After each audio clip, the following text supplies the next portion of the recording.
So if you ever do the Joe Rogan experience, where Joe's at is like a clubhouse. I mean, you got the studio that you guys will see if you watch his program. He's got another room with like a pool table in it. Then he's got a back room that he's turned into a gym. I mean, he spends so much time down there putting out so many work. Okay, so he's got a workout room. And Justin Gaethje must have been gonna do Joe's podcast, something like that, because Justin Gaethje was doing a mitt workout, I believe with Coach Whitman, but in Joe's gym. And Joe posted that, or Justin posted that, somewhere that made it out to the internet, and Khabib weighed in on it. And Khabib said, Justin Gaethje is a very nice guy, but I will drag him into the deepest of ocean waters and I will drown him. This is not boxing and this is not wrestling. Here's what I'm going to do. I'm going to get him tired and then I'm going to sink him. Okay. There's a lot of truth within that statement, because what Khabib is talking about is the intangibles, right? We can always talk about who's faster, who's bigger, the real obvious ones, the height advantage, the reach advantage, some of these real obvious ones, but those real obvious ones have very little to do with the outcome of a fight. The intangibles, which you cannot see and are harder to speak about, and quite frankly, even a little duller to speak about, is what you should be betting on if you're going to part with your money, okay? There is nothing quite as important as pace. Guys who have found a way to weaponize pace are few and far between. Randy Couture, possibly the first to ever do it within MMA. George St. Pierre, who made a career out of going harder than his opponent could go. The Diaz brothers, one of the reasons you love to watch them fight, they got a little bit of that Gotti within them, where they're going to do some punching, but they're going to take some punching, but then they're not going to go away, and eventually their opponent's tired of punching. And those real endurance athletes are fun, and Khabib definitely goes on that list. You go look at everything that Khabib does. I find his technique to be very good, and I find it to be very interesting. I also recognize the fact the reason he gets it to work is he wills it to work. He will go for an attack that's a pretty good attack, but then he will go for it again and again and again until the guy falls down and he gets his desired result. That is an intangible, and that only comes through that conditioning, that cardio, and that pace. All of those things are what make Khabib appear so determined, so gritty, such a handful. Like you're fighting two guys at once. He's just so active and so busy. So when he's talking about, hey, Gaethje, you look good, and I'm not here to compare our skills.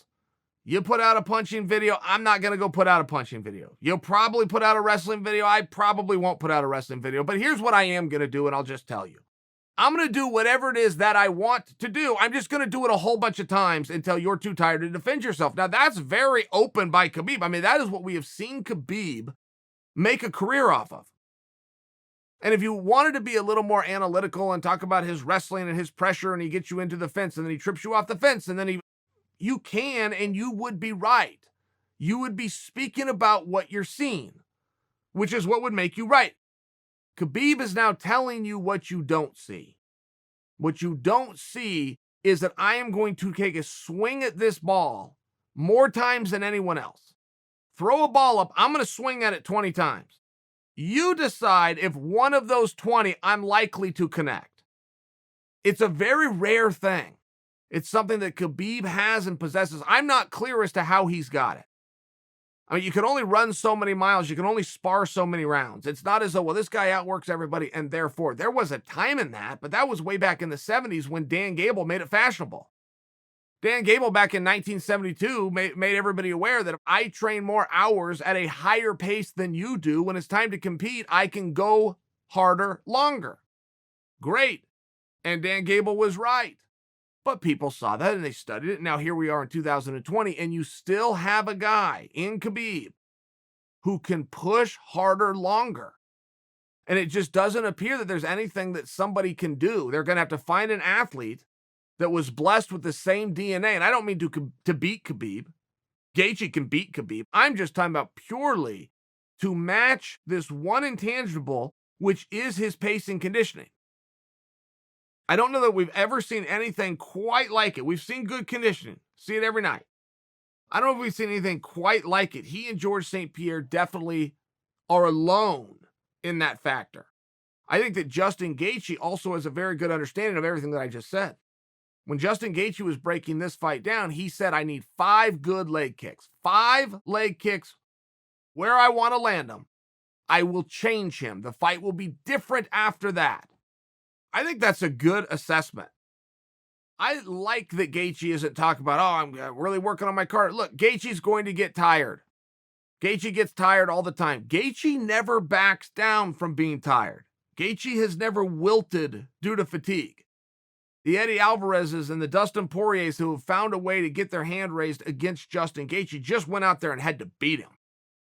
You could not take his will away. You could not take his effort or his heart or his determination away. So Khabib is going to have to just go out there and beat him. And it's not going to be with the same bludgeoning as the aforementioned athletes, Eddie Alvarez and Justin Poirier, had success with. It's going to have to be getting him down, putting him in positions, keeping there, letting time run out, hoping a judge gives you 10 and him 9, rinse and repeat. But it's a very interesting match. It's very, very classic in that grappler versus striker sense, at least in terms of what they both objectify to do. Gaethje, who is a great wrestler, plans to punch a kick. He sees that as his keys to victory. Khabib, also well-rounded, plans to get his hands on Justin, push him and pull him, get that heart rate up and wear him down. Neither one of those strategies is fantastic. Both of those strategies are going to equal a very hard night of work. Fingers crossed. See what happens. Because ultimately, there's only so much time. If your whole entire argument is, I'm the guy that can fight harder, longer than the other guy, in a broad stroke, good for you, and in a broad stroke, you're probably going to have success tonight. The problem is there's only so much time. There's still only 25 minutes. We aren't sitting back as viewers wondering, hey, if this was an hour-long contest, or if this went from sunup to sundown, that's not, the game's got rules. That is not how the game is played, of just endless endurance and who can be there the longest. The game is played by rules. Those rules are wide open. But they're still intact. Can Khabib wear Justin down before Justin kicks him 5 times?